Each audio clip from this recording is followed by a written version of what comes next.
Imagine sitting in first class next to a man who treats you like a criminal, just because of your hoodie and your skin color. That's what happens to Marcus, a quiet elderly man trying to get home. The passenger next to him, a wealthy CEO named Brad, calls security, humiliates him, and demands he be removed for safety reasons.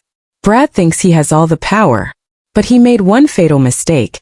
He didn't check who really owns the plane. Watch what happens when the cabin doors open and the suspect reveals a secret that brings the arrogant CEO to his knees. The ending is the perfect definition of poetic justice. The air inside the Diamond Lounge at JFK always smelled the same. Espresso, expensive leather, and anxiety. It was a sanctuary for the elite, a place designed to filter out the chaos of the common world. But on this Tuesday morning, the chaos had simply bought a membership. Brad Ellis was the chaos. 42, Brad wore his success like armor. His navy Italian suit was tailored to within an inch of its life, hugging a frame that was gem-sculpted but stiff with tension. A Bluetooth earpiece blinked rhythmically against his temple, a blue pulse of urgency. He paced the quiet zone of the lounge, his voice slicing through the hushed atmosphere like a serrated knife. "I don't care about the optics, Todd," Brad hissed into the air, oblivious to the glares of the other travelers. "If the merger doesn't go through by Friday, the stock is going to freefall. I need you to cut the fat. Fire the B team if you have to. Just make the numbers look pretty for the acquisition." He paused, listening to his subordinate on the other end, his face twisting into a sneer. "Human resources? Todd, listen to me. We are not running a charity. We are running a tech conglomerate. Fix it, or I'll find someone who can." Brad tapped the earpiece off aggressively. He was sweating. A thin sheen of perspiration coated his upper lip, betraying the panic beneath the arrogance. He needed this flight to Los Angeles. He needed to meet the board of Horizon Air. He needed to close this deal or his house of cards would collapse. He turned sharply, looking for a place to put his empty espresso cup, and almost tripped over a pair of worn-out New Balance sneakers. Jesus! Brad stumbled, catching himself on a mahogany side table. Sitting in the wingback chair was a man who looked like he had wandered in from a different world. Marcus Thorne sat with the stillness of a statue. He was a black man in his late 60s, with close-cropped gray hair and a face etched with the kind of lines that come from decades of hard decisions. He wore a heather gray hoodie that had been washed 100 times, comfortable chinos, and the offending sneakers. On the table next to him sat a glass of tap water, and a battered leather satchel that looked like it had survived a war. Marcus wasn't looking at a phone. He wasn't panic-scrolling through emails. He was reading a digital report on an iPad that looked 3 generations old. The screen cracked in the corner. Brad straightened his jacket, his embarrassment instantly converting into aggression. He looked around. No servers were nearby. He looked back at Marcus. "Hey," Brad snapped, snapping his fingers twice. "Buddy, you mind clearing this?" Brad gestured to his empty espresso cup and a crumpled napkin, thrusting them toward Marcus. Marcus didn't move immediately.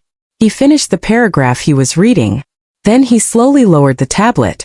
He looked up, his eyes dark and unreadable behind wire-rimmed reading glasses. He didn't blink. "Excuse me." Marcus's voice was a low rumble, soft but carrying a weight that vibrated in the air. "The table," Brad said, speaking slower, as if addressing a child or someone who didn't speak English. "It's cluttered. And you're not supposed to be loitering in the members' area. The staff break room is down the hall, near the kitchen." For a second, the lounge went dead silent. A woman in a business suit 2 tables away lowered her Financial Times, watching over the rim. Marcus looked at the dirty cup.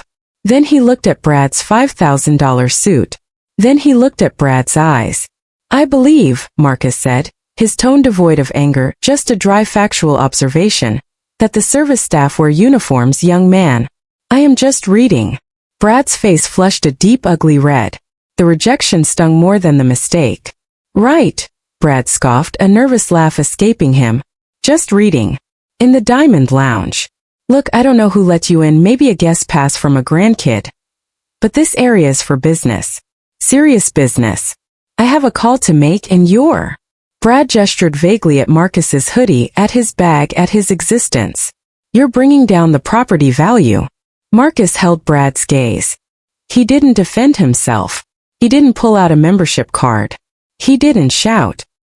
He simply picked up his leather satchel, moving with a slow, deliberate grace that irritated Brad even more. Anxiety is a heavy burden, Marcus said quietly as he stood up. It makes us see enemies where there are none.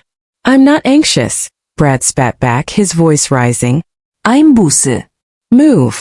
Marcus stepped aside. Brad threw himself into the chair Marcus had vacated, pulling out his laptop and aggressively typing, marking his territory. He took a bottle of hand sanitizer from his pocket and squirted a large dollop into his hands, rubbing them vigorously as if he had just touched something contagious. Marcus walked away, his posture straight, his grip on his bag firm. He didn't look back. Sarah leaned against the podium at gate A1, rubbing her temples. Double shift. It was always a double shift these days. The flight to LAX was fully booked, and the overbooked list was longer than her arm. She picked up the microphone. Good morning, ladies and gentlemen. We are now ready to board Flight 882 to Los Angeles. We are inviting our first-class passengers and Diamond Medallion members to board at this time. The herd moved. It was always a stampede of suits and roller bags, men and women desperate to be the first to sit in a metal tube for 6 hours. Out of the sea of navy and charcoal suits, Sarah saw the gray hoodie. He moved differently than the others. Slower. Not lazy, just unhurried. He approached the priority lane. Sarah sighed internally. Here we go, she thought. Another confused passenger.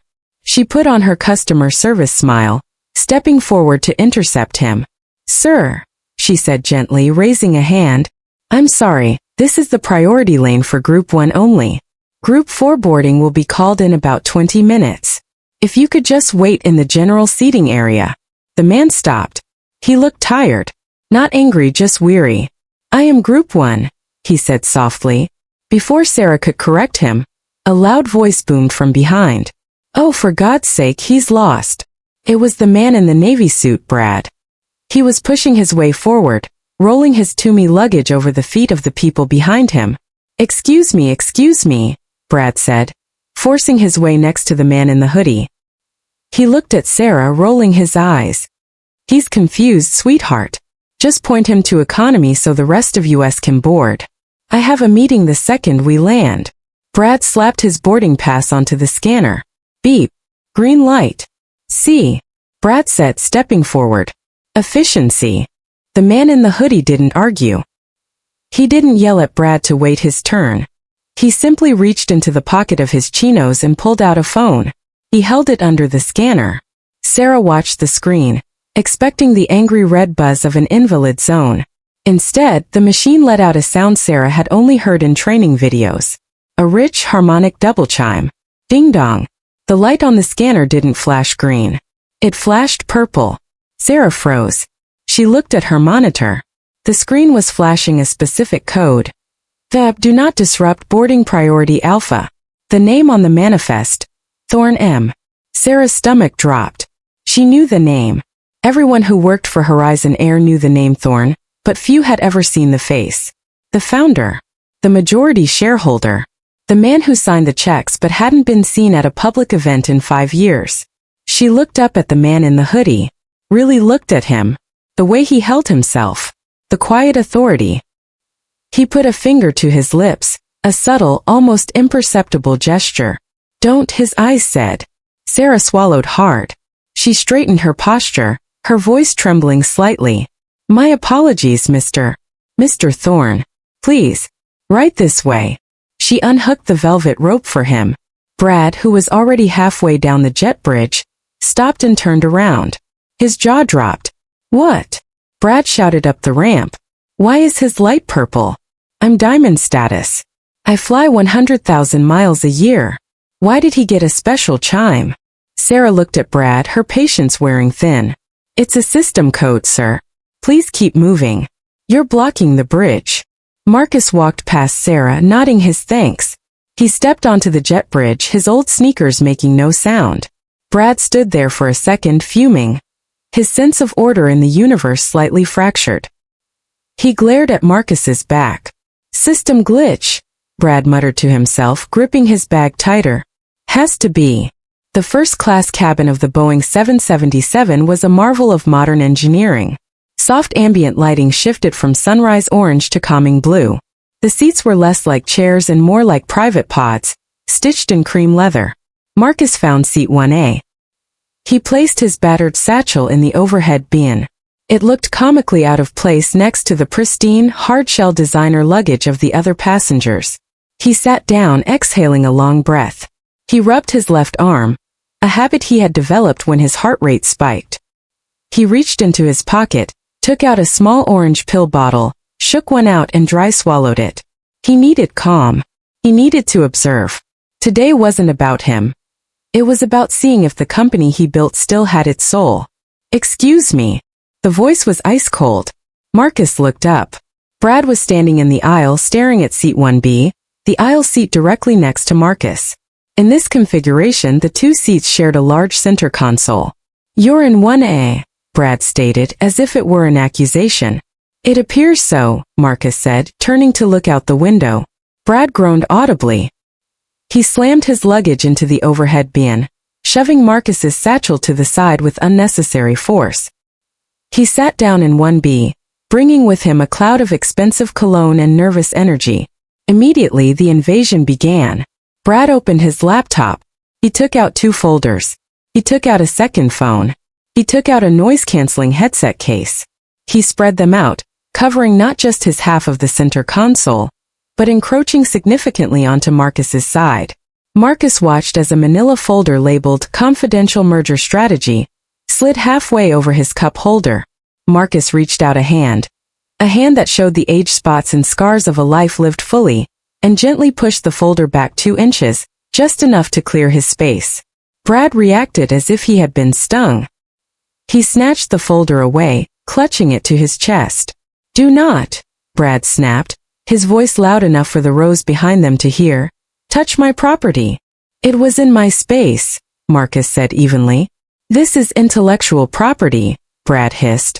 "I don't know who you are or how you got an upgrade, but in the corporate world we respect privacy. Keep your hands to yourself." "I am merely trying to sit," Marcus replied. "Well, try sitting smaller," Brad muttered. He opened a pack of wet wipes. He pulled one out and, making uninterrupted eye contact with Marcus, began to vigorously scrub the spot on the console where Marcus's finger had touched the folder. It was a performance. It was theater. It wasn't about hygiene. It was about purity. From across the aisle in seat 2A, a young man with headphones around his neck watched the interaction. He pulled his phone out, discreetly angling it between the seats. He hit record. The flight attendant arrives. Sarah walked down the aisle with a tray of pre-departure beverages. She was nervous. She knew who was in 1A now, and she was terrified of messing up. "Champagne, gentlemen?" Sarah asked, her voice tight. Brad didn't look up from his phone. He just held out a hand, snapping his fingers. "Scotch. Single malt. No ice. And bring me a sparkling water with lime. The air in here feels heavy." Sarah blinked. "Sir, we haven't taken off yet. The bar isn't fully open, but I can get you the champagne or orange juice." Brad looked up, his face contorted with disbelief. "I paid $6,000 for this seat. Open the bar. Or do I need to tweet the VP of Customer Experience right now?" Sarah flinched.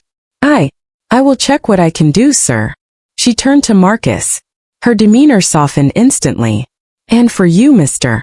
Sir, can I get you anything?" Marcus smiled. It was a genuine grandfatherly smile that reached his eyes. "Water is fine, Sarah. Thank you. And please don't rush on his account.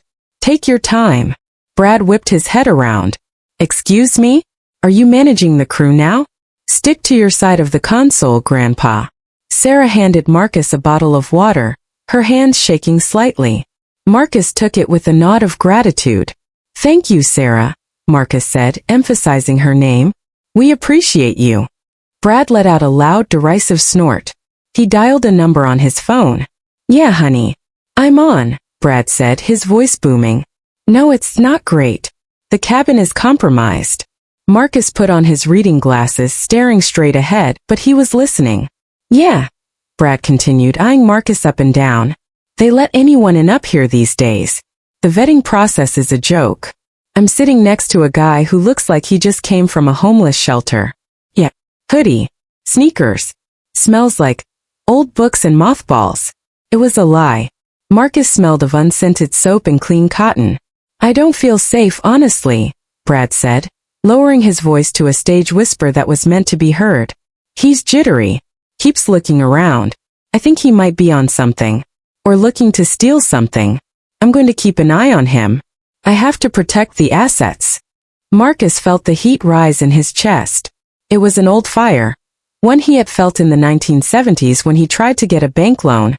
One he had felt in the 80s when real estate agents wouldn't show him homes in certain neighborhoods. Dignity, he told himself. Dignity is quiet. Arrogance is loud. Marcus reached into his bag and pulled out his noise-canceling headphones. He placed them over his ears. But he didn't turn them on. He sat in the silence, listening to the man next to him dismantle his humanity piece by piece, brick by brick. I'm going to talk to the crew once we're in the air, Brad said into the phone. I'm going to get him moved.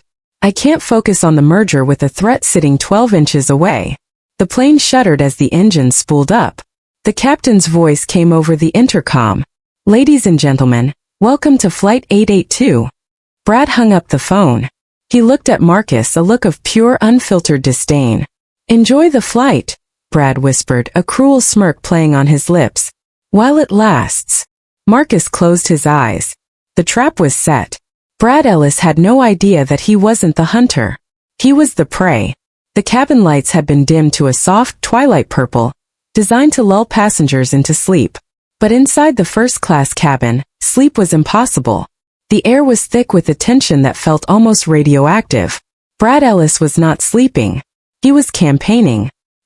He had unbuckled his seatbelt and was standing in the aisle, ostensibly stretching his legs, but in reality, he was conducting a subtle tour of the cabin. He leaned over the seat of a woman in row 2, Mrs. Higgins, an elderly socialite with pearls and a nervous demeanor. I'm just saying, Brad whispered, his voice low and conspiratorial. Did you see how he boarded? No luggage tags. Just that old bag. And he keeps checking his watch. It's irregular. Mrs. Higgins glanced nervously at the back of Marcus's head in seat 1A. Marcus was sitting perfectly still, headphones on, staring out into the black abyss of the night sky. He seems quiet enough, Mrs. Higgins whispered back, clutching her blanket. That's exactly what they said about the guy in '96. Brad lied smoothly, invoking a vague, nameless fear. It's always the quiet ones. Look, I'm a CEO. My job is risk assessment. And right now my internal alarms are screaming. I just want us all to get to LA safely. He patted her shoulder gently, a protector, a guardian, before moving to the next row. Across the aisle, the young man in seat 2A, the one Brad had earlier dismissed, was watching. His name was Leo, a 20-something software developer from Seattle. Leo wasn't listening to Brad's words. He was watching Brad's hands. They were shaking. Not from fear, Leo realized, but from a desperate need for control.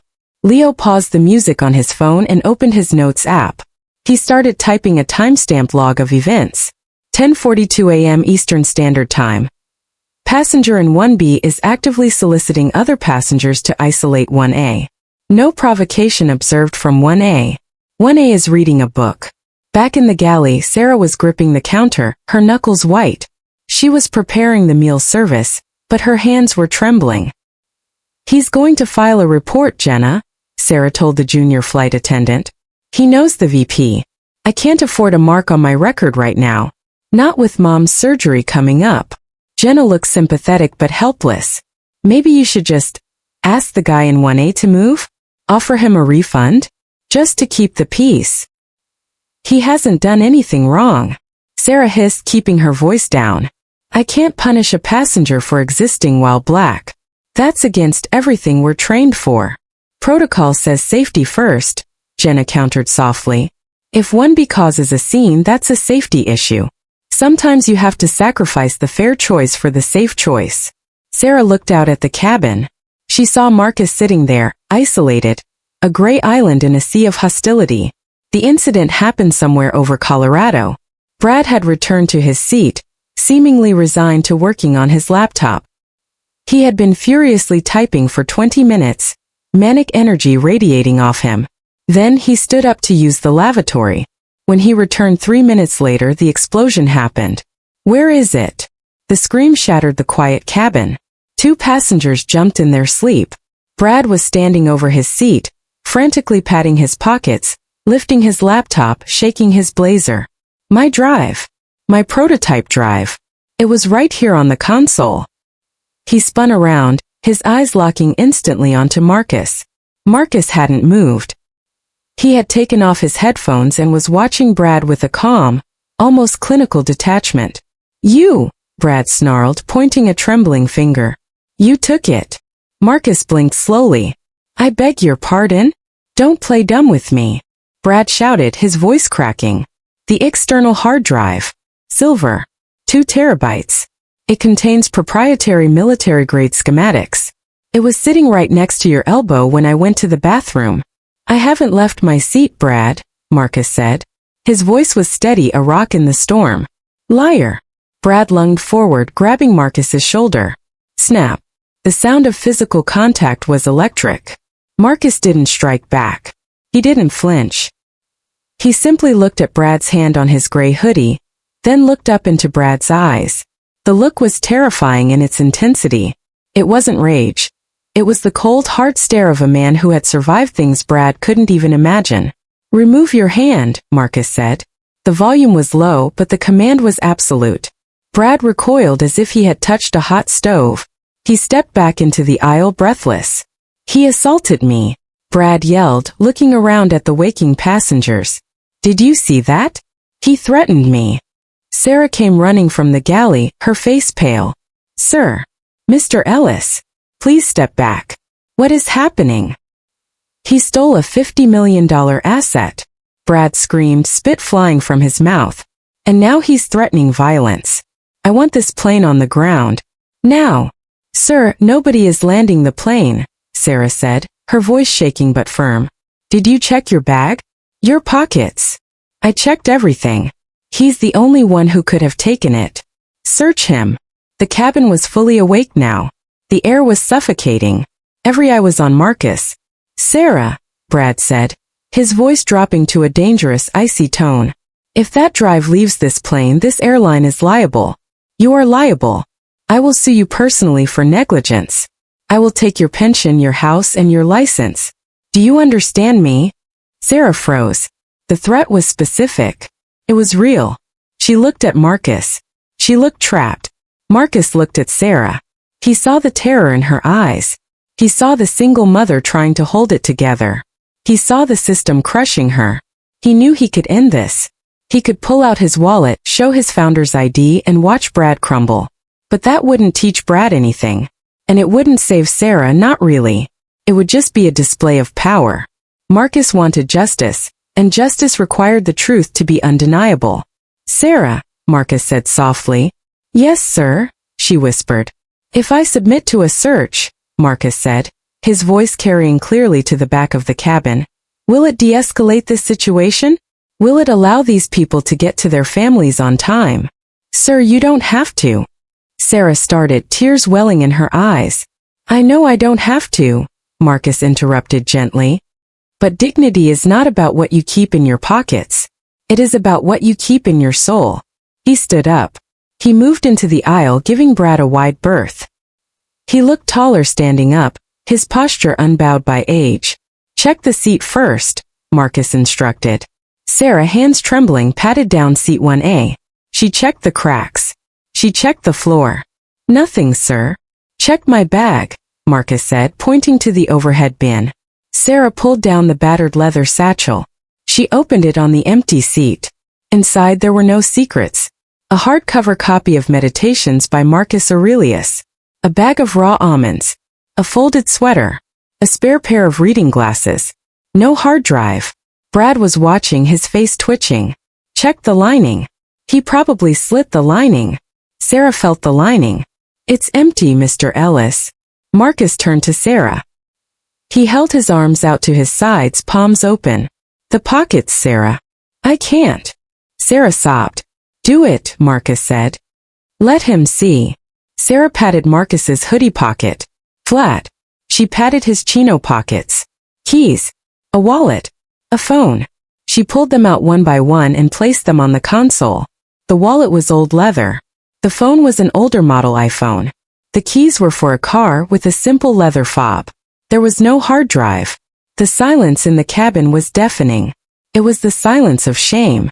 The passengers who had believed Brad's whispers, Mrs. Higgins included, looked down at their laps. Marcus stood there, his arms still outstretched, like a man on a cross, or perhaps a king addressing his subjects. He looked directly at Brad. Satisfied? Marcus asked. Brad was breathing hard, his chest heaving. The evidence was right there, or rather, the lack of it. But Brad's mind couldn't accept it.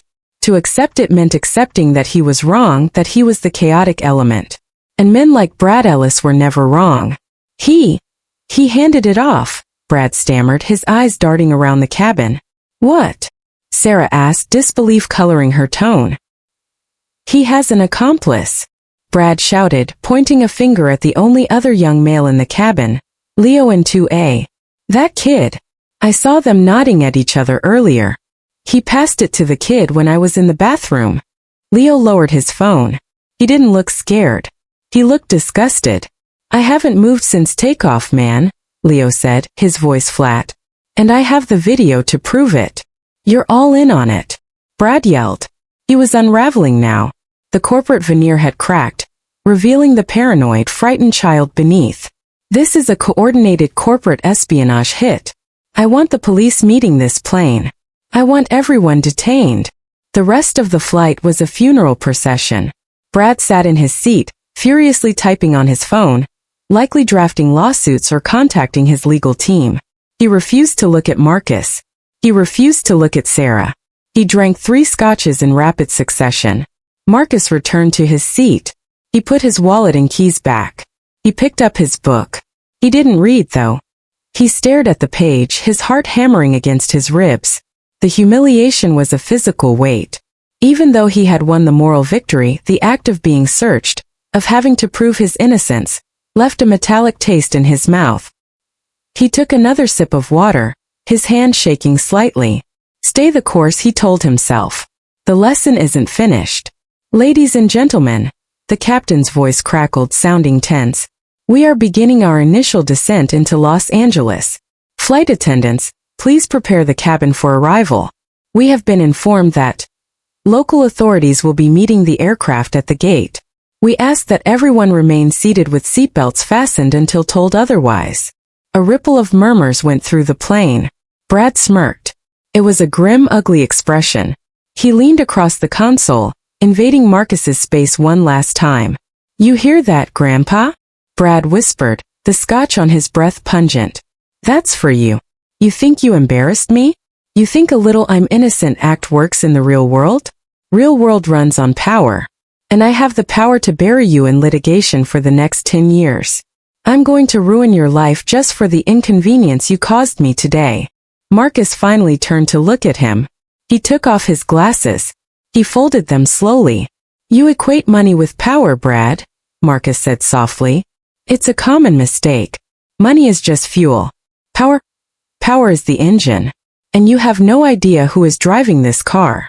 Save the philosophy for the public defender, Brad sneered. I hope you like jail food. The landing gear deployed with a heavy thud.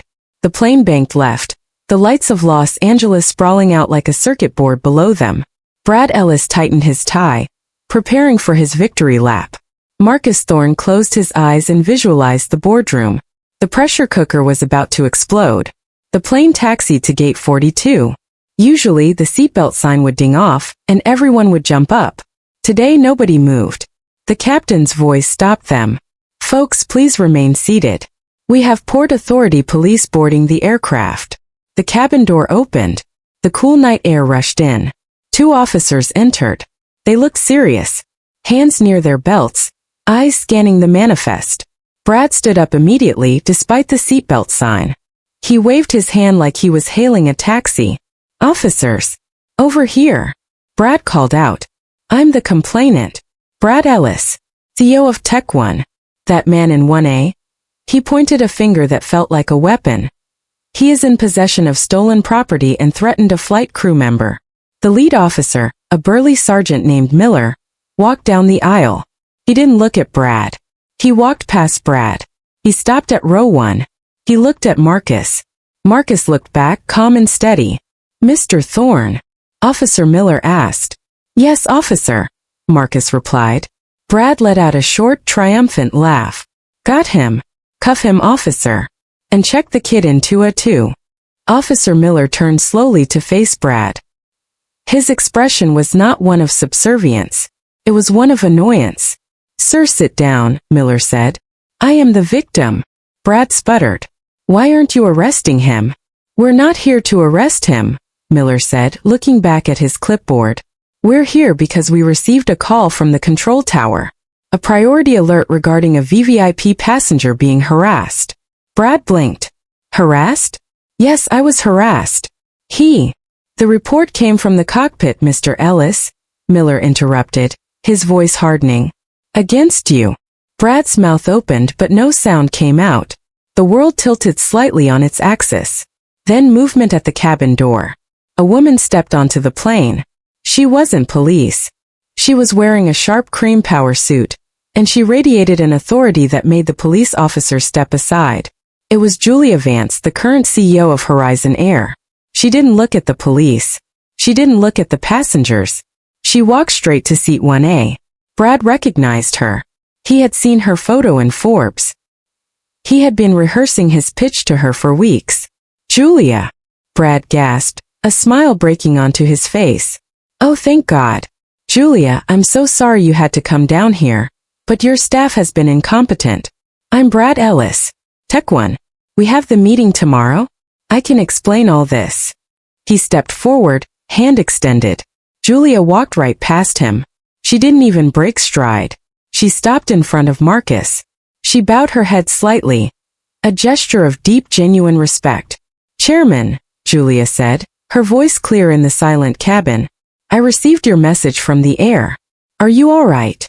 The word hung in the air. "Chairman." Brad's hand was still extended in the empty space. He looked at Julia. He looked at the homeless old man in the hoodie. Marcus Thorne stood up. He picked up his battered leather bag. He looked at Brad, whose face was rapidly draining of all color, turning a sickly shade of gray. "I'm fine, Julia," Marcus said, his voice returning to that low, rumbling authority. "But we need to discuss the merger. I'm afraid Mr. Ellis's risk assessment was severely lacking." Marcus turned to Brad. "Check your laptop bag, Brad. The side pocket. The one you didn't check because you were too busy looking at me." Brad, moving like a zombie, reached into his bag. He pulled out the silver hard drive. It had been there the whole time. The sound of Leo in seat 2A gasping was the only noise in the cabin. Marcus stepped into the aisle. "Shall we?" he said to Julia. As they walked past a frozen, shattered Brad Ellis, Marcus stopped. He leaned in close. "You were right about one thing, Brad," Marcus whispered. "You should have checked the vetting process." The cabin of Flight 882 was silent, but the internet was getting loud. Leo sat in seat 2A, his phone burning a hole in his hand. He had stopped recording moments ago, right after Brad Ellis had pulled the hard drive from his own bag. The video was 3 minutes and 42 seconds of pure, unadulterated hubris collapsing in real time. Leo looked down at his screen. He had uploaded the clip to TikTok and Twitter with the caption, #Karma on Flight 882. CEO tries to frame innocent man, realizes too late he's talking to the owner of the airline. Views 10,000. Refresh. Views 50,000. Refresh. Views 250,000. Ladies and gentlemen. The flight attendant's voice wavered over the intercom, breaking the spell. We apologize for the delay. We will be deplaning shortly." Outside on the tarmac, the scene looked like a movie set. The black SUV was idling. Marcus Thorne, the man Leo had watched read a book for 5 hours while being verbally flayed alive, was standing by the open door of the vehicle. He looked back at the plane one last time. He didn't look triumphant. He looked tired. Then he got in. The heavy door thudded shut with a sound like a vault closing. Inside the plane, Brad Ellis was still standing in the aisle. He was a statue of disbelief. The police officers were talking to him now, their demeanor shifting from professional to pitying. "Sir, we need you to grab your belongings," Officer Miller said. "We have to escort you off the secure area." "My belongings?" Brad whispered. He looked at his hands. He looked at the empty seat 1A. I have a meeting. I have to go to the Century Plaza Hotel." "Not tonight, sir," Miller said, guiding him by the elbow. "Horizon Air has issued a lifetime ban, effective immediately. We have to escort you to the terminal exit. You'll need to find alternative transport." As Brad was led past row 2, he locked eyes with Leo. Brad's eyes were wide, hollow. The arrogance had evaporated, leaving behind a terrified child who knew he had just broken something he couldn't fix. He set me up," Brad mumbled to Leo, looking for an ally. "Anyone? You saw it, right? He tricked me." Leo didn't speak. He just held up his phone. On the screen, the video was playing on a loop, Brad screaming, "Search him!" over and over again. "Nobody tricked you, man," Leo said quietly. "You played yourself." Brad was led away. As he stepped off the plane, the passengers in economy, who had heard the shouting but seen nothing, craned their necks. "What happened?" someone asked. Mrs. Higgins in row 2, the woman Brad had tried to recruit earlier, adjusted her pearls. She looked out the window at the departing black SUV. "A very loud man," she said primly. "Just learned a very quiet lesson." The boardroom at the Horizon Air headquarters in Los Angeles was designed to intimidate. Floor-to-ceiling glass overlooked the runway. The table was a single slab of black marble, cold to the touch. It was 9 a.m. the next morning. Marcus sat at the head of the table. He wasn't wearing the hoodie today. He wore a charcoal suit, bespoke, cut from English wool. It fit him perfectly, armor for the battlefield. But under the table, his left hand rested on his knee, tapping a slow rhythmic beat. The tremors were there, humming beneath the surface. To his right sat Julia Vance, the CEO. To his left, the general counsel. The door opened. Brad Ellis walked in. He looked like a man who hadn't slept in a week, though it had only been 12 hours. His tie was slightly crooked.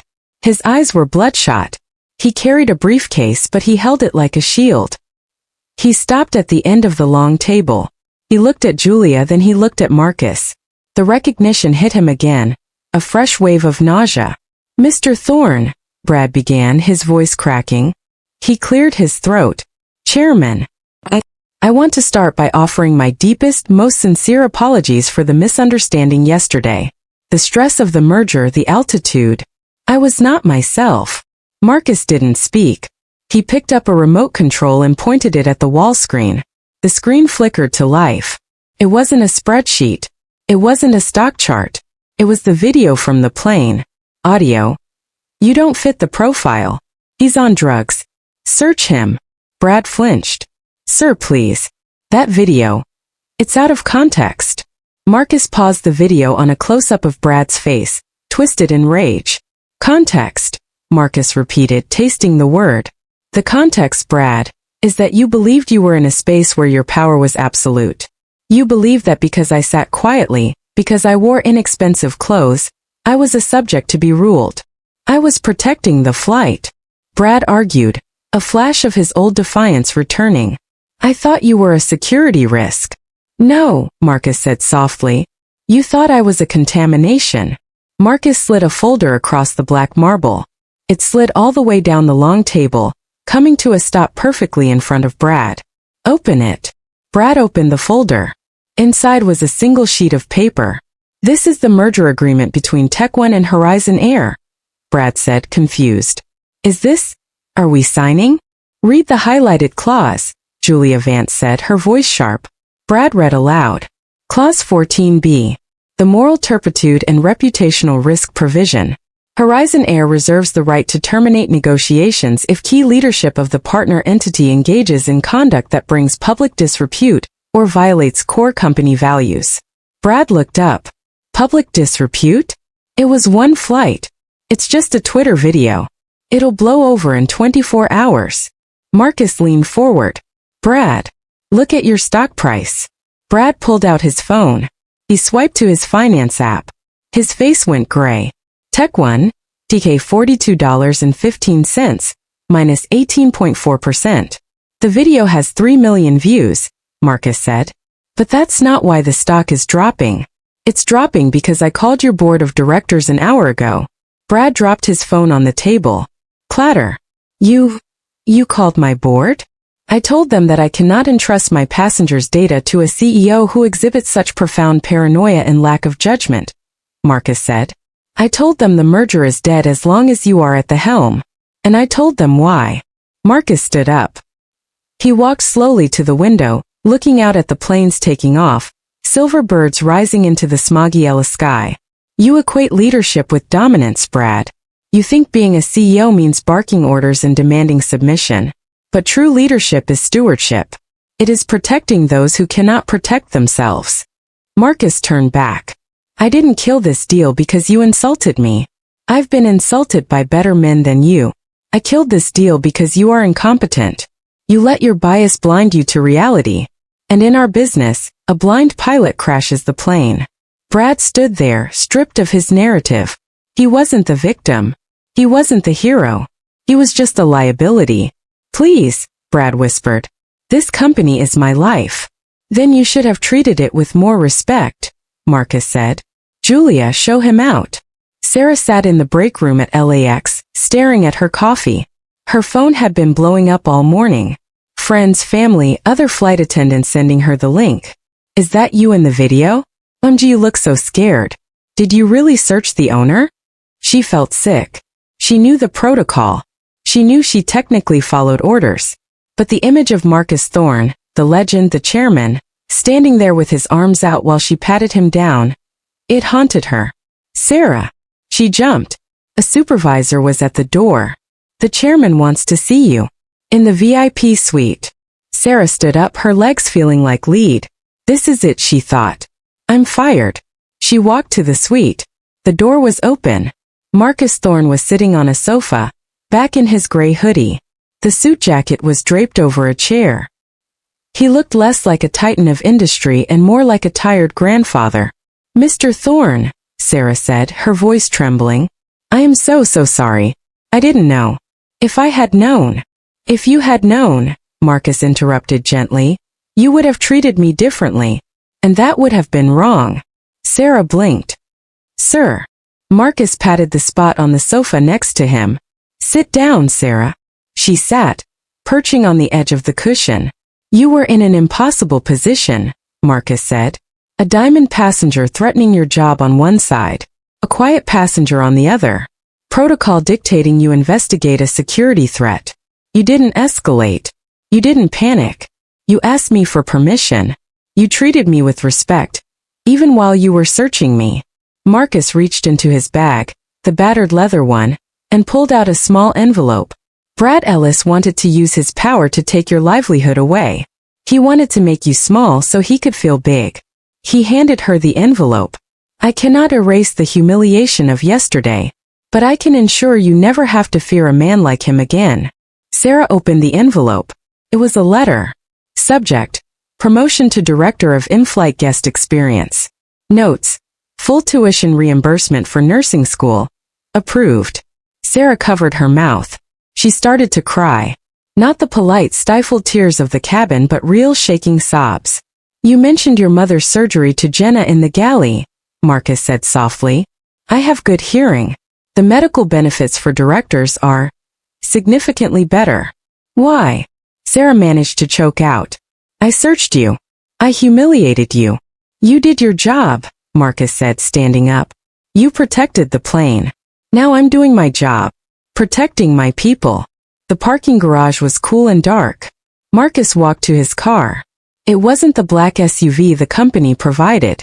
It was his own car, kept in storage at LAX. A 1998 Volvo sedan. Boxy, safe, unpretentious.